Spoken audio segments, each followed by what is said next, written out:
Welcome to Politics in the Pub. My name, as most of you would know, is Joe Nagy. The topic tonight is how should Australia position itself given Donald Trump's foreign policy and U.S. global interests. Thanks very much, Joel, and thank you all for coming out tonight. I think it's appropriate that we should be reconsidering Australia's relationship with the United States. There are many good reasons for doing so that I'll be looking at in a moment. But we should also remember that reconsiderations of this sort are not new. I can remember many of them. I think that we get lulled into thinking that Trump is the only issue. I think he's a big issue, and he and the United States policy is a big one. But we have to try and see the whole thing in a broader picture. I want to ask 4 questions. I hate to sound like an academic, but I guess that's what I've been, yes. I'm not likely to change. I want to look at the, very briefly, the origins of ANZUS. I want to look at those earlier reconsiderations of Australia's relationship with the United States. I want to ask the question, thirdly, is the present situation different to what it was when we previously thought to question Australia's relationship with the United States? And finally, the question that I imagine many of you are familiar with, what is to be done? Okay, the origins, just very quickly. This ANZUS is not new. It goes right back to the end of the Second World War. Just when it all started is still debated. Many people think it was when John Curtin, the Prime Minister, during the war said that he now looked to the United States. This was after the fall of Singapore and the capture of the Australian troops and their imprisonment in Changi, the overrunning of Indonesia, and it looked as though Australia was the next cab off the rank. But then the war ended, and there was the question of a peace treaty with Japan. America was keen to get one. Australia and New Zealand were less enthusiastic about this. And they virtually said, well, we won't sign any treaty unless we have a relationship, a treaty relationship with you that will protect us against a possible resurgent Japan. That was the quid pro quo. We signed the treaty, and just commenced in the early 50s, and of course it became a centrepiece of Australian foreign and defence policy for a long time. But it was never a settled issue in the sense that there was always some dissent about this. Of course, we remember the Vietnam War years, the tragedy that was, and the way in which people felt, well, we could have avoided all this if we hadn't have been an ally of America's. And this sort of thing happened from time to time. Usually when there was a right-wing president in office, people like Nixon and Reagan, but not always. And some of the disputes and some of the questioning were quite significant. I remember the debate about whether Australia should allow the United States to test the MX missile off the Australian coast. And on that occasion, Bob Hawke said, no way, even though Hawke was a very keen supporter of the alliance. And of course, I remember Whitlam having to take a position on Pine Gap. Shortly after he became Prime Minister, he addressed the Victorian branch of the ALP, which had a very strident position on this. And Whitlam virtually got up and said, well, look, I didn't become Prime Minister to betray our relationship with the United States. So there's been a long history of questioning and reconsideration. Should we go on with this link with Washington? The end result of all of these previous reconsiderations was that ANZUS did go on. It was strongly, although variably, supported by governments over the years, and it survived. And it's survived to this day and is remarkably popular. I haven't seen any polls yet that give an indication of what the Australian electorate think about it at the moment. And I'd be very interested in this because we've now had a fair time to digest the Trump presidency, and it could well be that the very latest polling would indicate that ANZUS is far less popular than it used to be. But there'd have to be a significant drop because it was recording figures like 70 to 75% support on the simple question of should we have a relationship with the United States up until fairly recent times. And that's an incredibly high level of support for something like this. And it could well be that this has slumped. Now, having said all this, I need to ask the question, are the circumstances different now to what they were? After all, despite the criticisms of ANZUS, Australia seemed to be quite happy with it for a long time. People have said that Australia did well out of the settlement that was to a large extent presided over by the United States. So is it different now? Well, shorter answer is that I think it is different. I think if you look at what Trump is saying about American foreign policy, about American interests in the world, about America's attitude to the post-World War II settlement, I think it's quite different to what even people like Reagan and Nixon were saying. And I think this is very important. I think the US is changing, and Trump is an expression of this. In political science circles, there's a saying that, quote, all politics is local. And if ever there was an expression of that sentiment, it's what is happening now in the United States. Trump is concerned with his constituency. The constituency, unfortunately, that Hillary Clinton ignored. She remained closeted with her buddies in New York and ignored the Rust Belt. Trump didn't, even though he's a multi-billionaire and in many other respects, quite an unappealing person, he nevertheless sensed that there was support for him out in the Rust Belt because all politics is local. And I think Trump is an expression of that. And he's capitalised on that sentiment in a way that no previous American president has. But the trouble is, and this is the point I want to make, the world as a whole is changing. And that Trump is just one of the many expressions of this. Clearly, things like Brexit are another manifestation. Things like the resurgence of right-wing parties in many parts of Europe, even places like Sweden and Denmark, the Scandinavian countries that we often used to point to as exemplars of what we really wanted in the world. Even in Brazil, we've had the success of an extreme right-wing candidate.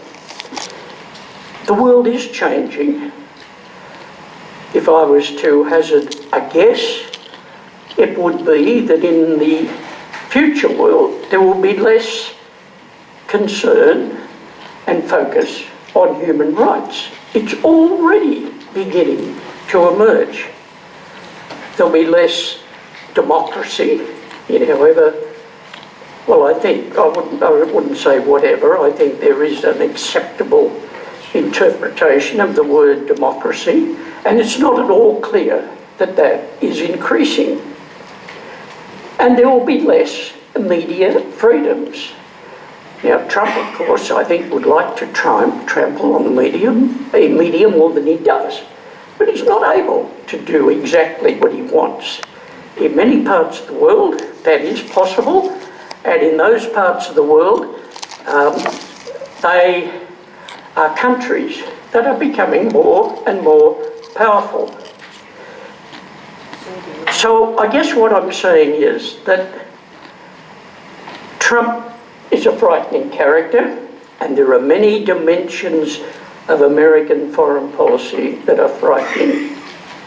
The trouble is that it's part of a general concern, and I think people such as us who are concerned about human rights, democracy, media freedom and all these things should be concerned about it, because these are the things that really matter. I don't think Trump can be dismissed as just another American leader. He is different. But then what I'm saying is, it's disturbing that he is also a product of something more general that is happening in the world. The big question is, what do we do? And I think we have to concern ourselves with two questions. How do we act in a world that, in a way that makes Australia safer? I know that sounds a bit nationalistic and all the rest of it, but most countries do this. For goodness sake, we should recognise that. Would, for instance, a break with the United States make us safer or not? And this is a pretty fundamental question. And tied up with it is the question of whether or not we remain in the alliance affects a lot of the ways in which we live. Just think about defence spending for a moment. Do you imagine that in the wake of a break with the United States, we'd be able to spend less on defence? If you look at it in purely political terms, it would alter the balance in the direction of those who want to spend more on defence. I've even seen reference to Australia and nuclear weapons.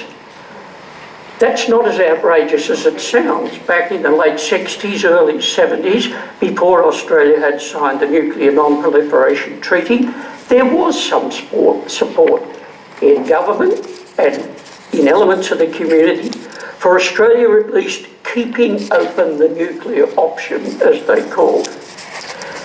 Support for that sort of thing would inevitably grow in the wake of a break with the United States, because it has been alliances that have contributed to making the spread of nuclear weapons globally less extensive than people imagined.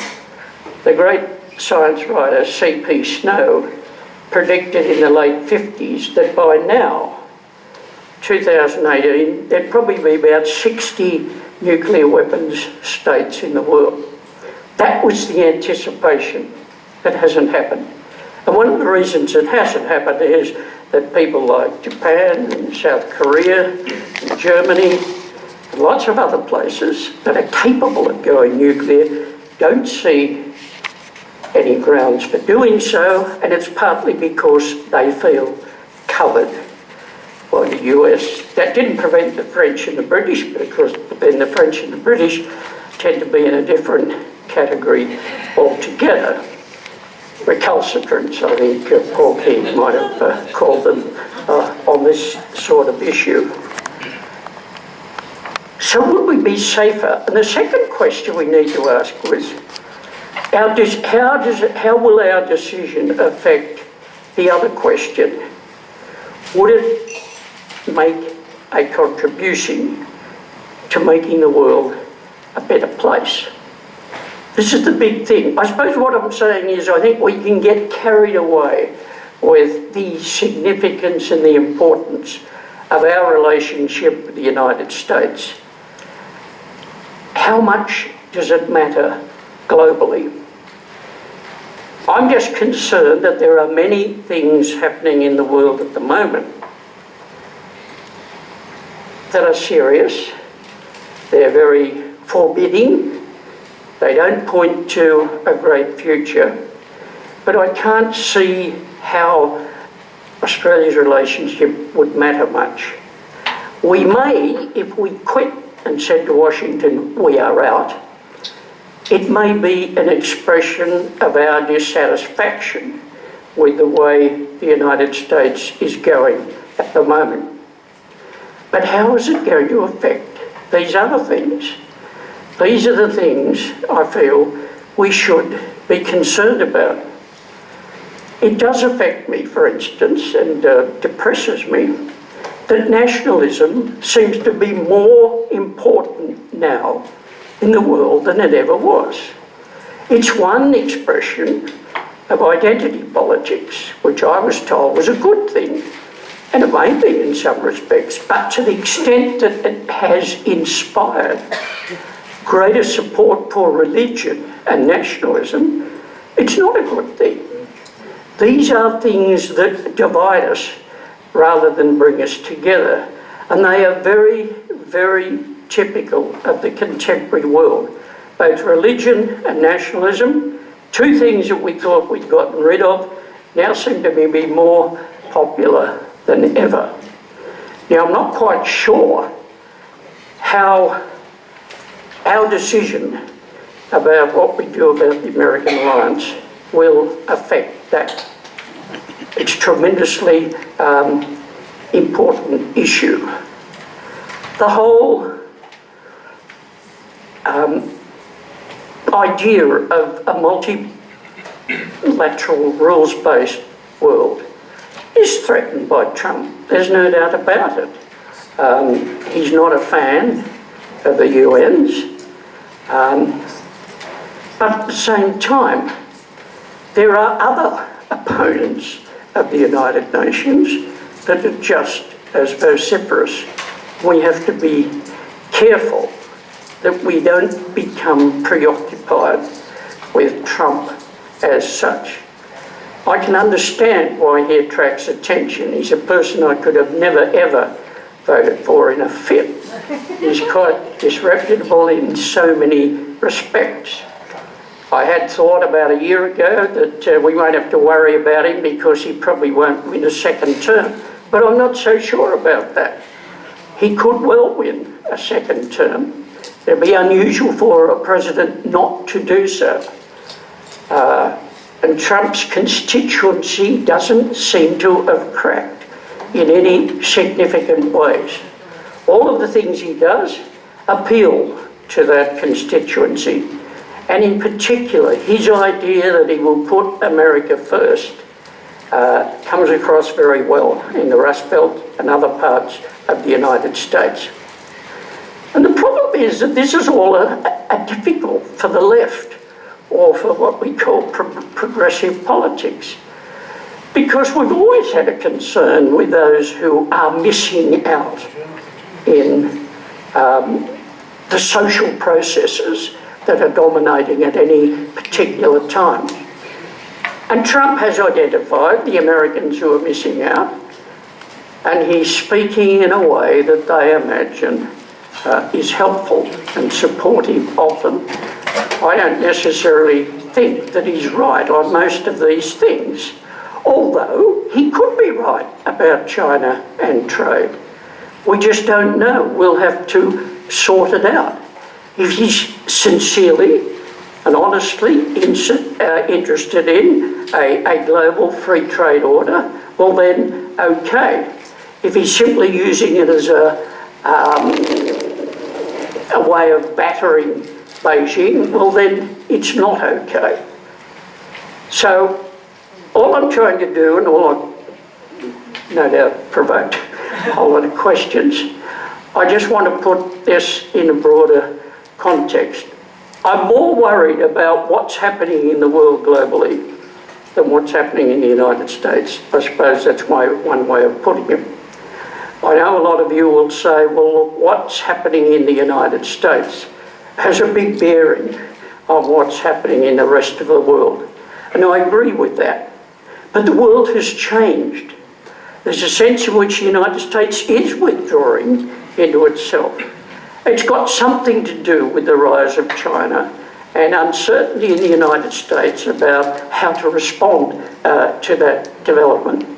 The world is quite different to what it was way back when we entered into ANZUS in the first place. What are we doing about these broader issues? To what extent are they difficult? Because they force us to reconsider a lot of the iconic positions we've had about the way the world works. And how does all this compare with a concern about Trump and American foreign policy? Okay.